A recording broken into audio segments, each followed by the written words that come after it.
प्रमेय 11.6 ए समरूपता नियम, यानी प्रमेय है दो समान कोणिक त्रिभुज परस्पर समरूप होते हैं। चलिए इसको हम सिद्ध करते हैं। दो त्रिभुजों की बात हो रही है तो पहले हम क्या करते हैं, दो त्रिभुज बना लेते हैं। एक तो छोटा बना लो ऐसे ABC, एक बड़ा बना लो ये ऐसा, ठीक है, जिसका नाम कुछ और रख दो, DEF रख दो, DEF।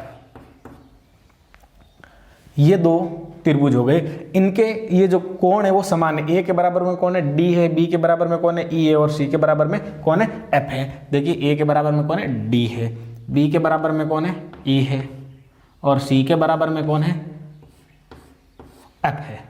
ये हमको दे रखा है। अगर ऐसा है तो दोनों त्रिभुज क्या है, समरूप है, ये हमें सिद्ध करना है। तो देखिए दो आकृतियों को समरूप करने के लिए दो नियम चाहिए। कौन सा, एक तो उनके संगत कोण समान होने चाहिए और दूसरा उनकी संगत भुजाएं क्या होनी चाहिए, समानुपाती होनी चाहिए। तो देखिए संगत कोण तो समान है, ये हमें प्रश्न में दे रखा है। अब हमें क्या करना है, इन दोनों को समरूप सिद्ध करने के लिए इनकी संगत भुजाओं को समानुपाती लाना होगा, तब ये दोनों आकृतियां क्या कहलाएगी, समरूप कहलाएगी।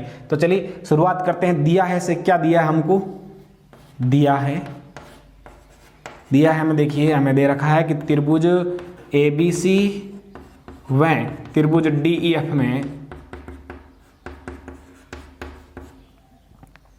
कोण A के बराबर में है कोण D, कोण B के बराबर में है कोण E, व कोण C के बराबर में है कोण F। ये हमको दे रखा है। या आप ऐसे लिख सकते हो कि त्रिभुज ABC व DF समान कोणिक त्रिभुज है, ये भी लिख सकते हो आप, और ये कोण बराबर, ये हमने लिख दिया। अब देखिए हमें क्या सिद्ध करना है,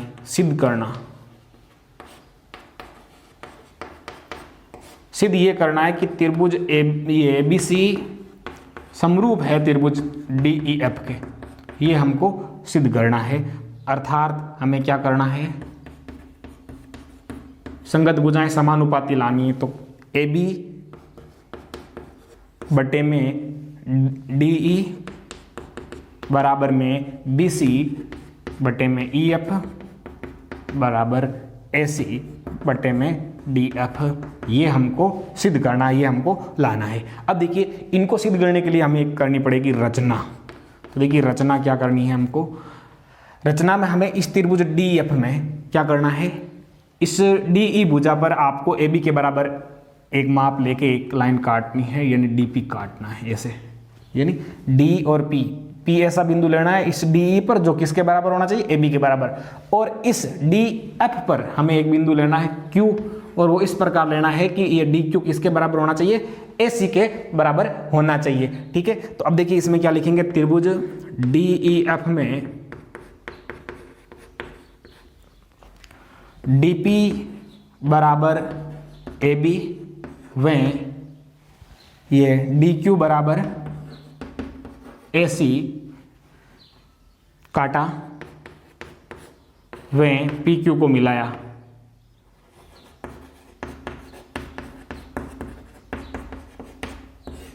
ये काट के हमको P और Q को क्या कर देना, मिला देना है। ये हमने काम किया यहाँ तक। अब उत्पत्ति में रचना में क्या किया, ये वाली लाइन इसके बराबर रख करके यहाँ P बिंदु लिया, और ये वाला लाइन इसके बराबर रख के यहाँ पर हमने Q लिया, और P और Q को हमने मिलाया, और वो वाली बात हमने रचना में लिख दी। अब उपपत्ति में देखिए, उपपत्ति में हमें क्या करना है, हमें लेना है त्रिभुज ABC और त्रिभुज DPQ में, देखो ये वाला ABC और ये DPQ, इन दोनों त्रिभुजों में क्या चीजें बराबर है वो लिखेंगे। तो देखिए सबसे पहले AB के बराबर में क्या है, DP, कारण क्या है, रचना से। ये वाला लाइन इस लाइन के बराबर है, किस कारण से, रचना से। इसी प्रकार AC के बराबर में, AC के बराबर में कौन है, DQ, ये भी कैसे है, रचना से। एक चीज और चाहिए बराबर, और वो है देखो कोण A के बराबर में कोण D। ये क्यों है, देखो ये रहा, दिया है, हमें लिखा कोण A के बराबर में कोण D, तो यहां लिख देंगे हम दिया है अब देखिए एक त्रिभुज की तीन चीजें हैं, दूसरे त्रिभुज की तीन चीजों के बराबर है, इसका मतलब है ये दोनों त्रिभुज क्या है, सर्वांग सम है। तो मैं यहां लिख रहा हूं अतः कौन सा सर्वांग समता नियम लग रहा है, देखो दो तो भुजाएं और एक उनके बीच का कोण है, तो एस ए एस, अतः एस ए एस सर्वांग समता से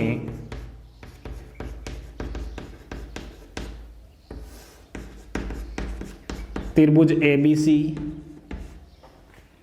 सर्वांग सम है त्रिभुज डी पी क्यू के। अब देखिए ये दोनों सर्वांग सम है, अतः क्या चीजें बराबर हो जाएगी, कोण बी के बराबर में कौन हो जाएगा, कोण बी के बराबर में यहां नंबरिंग कर देता हूं मैं, एक नंबर कोण हो जाएगा, ठीक है। और कोण सी के बराबर में कौन हो जाएगा, ये यहां नंबर लिख देते हैं, 2 नंबर हो जाएगा। तो सी के बराबर में कोण नंबर 2 है। अब देखिए ये कैसे है, बाय सीपीसीटी,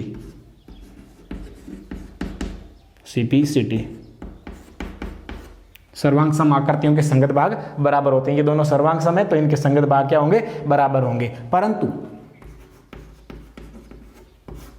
कोण बी के बराबर में कौन है, प्रश्न के अंदर दे रखा है, देखो ये रहा बी के बराबर में ई है, वह कोण सी के बराबर में कौन है, एफ है, ये हमको दिया है।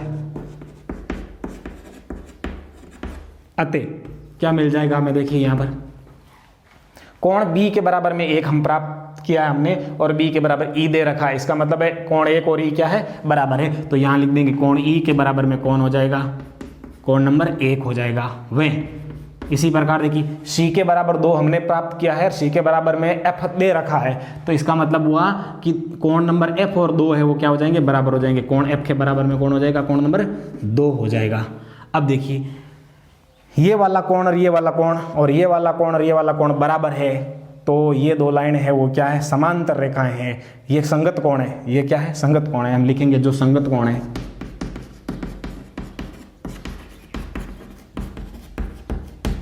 अतः देखिए ये संगत कोण बराबर है तो ये दोनों लाइनें क्या होगी, समांतर होगी। तो पी क्यू के समांतर कौन हो जाएगा, पी क्यू के समांतर हो जाएगा ई एफ।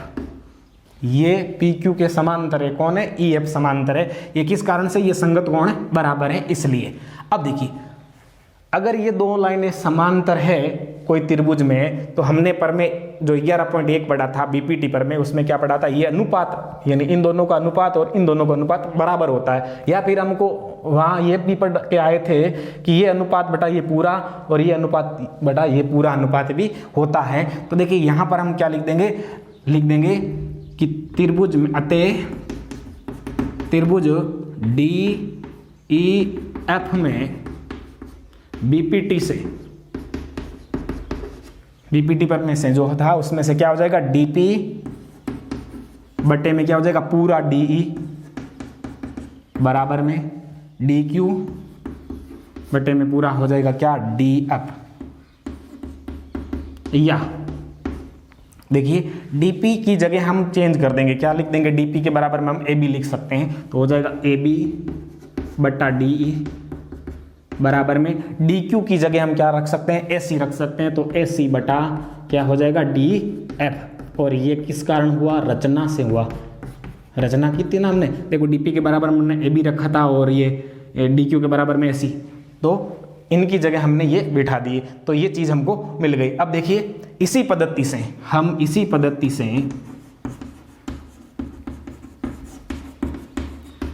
ए बी बटा डी ई बराबर में हम बी सी बटा ई एफ भी प्राप्त कर सकते हैं।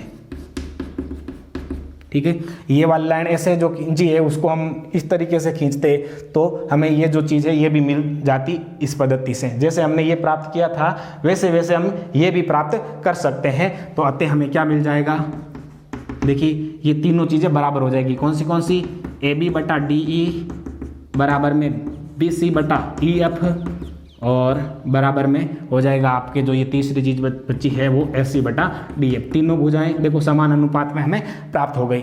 तो ये देखिए पहले कोण तो हमको दोनों और ये तीनों बराबर है ये दे रखा था, और दूसरा नियम जो संगत भुजाएं समानुपाती होनी चाहिए वो हमने प्राप्त कर लिया। तो लिखेंगे अतः त्रिभुज ए बी सी समरूप है त्रिभुज किसके, डी ई एफ के। क्यों? क्योंकि इन दोनों में समरूपता के जो गुण है वो विद्यमान है। दोनों त्रिभुजों में समरूपता के गुण विद्यमान है। ये हो गया इतिसिद्धम। अब देखिए, ये तो था एक त्रिभुज के तीनों कोण दूसरे त्रिभुज के तीनों कोणों के बराबर हो तो वो दोनों त्रिभुज क्या होते हैं, समरूप होते हैं। अब देखिए, हम इसी से एक और नियम सीखेंगे कि यदि एक त्रिभुज के दो कोण दूसरे त्रिभुज के दो कोणों के बराबर है तो तीसरा कोण स्वतः ही क्या हो जाएगा, उसके बराबर हो।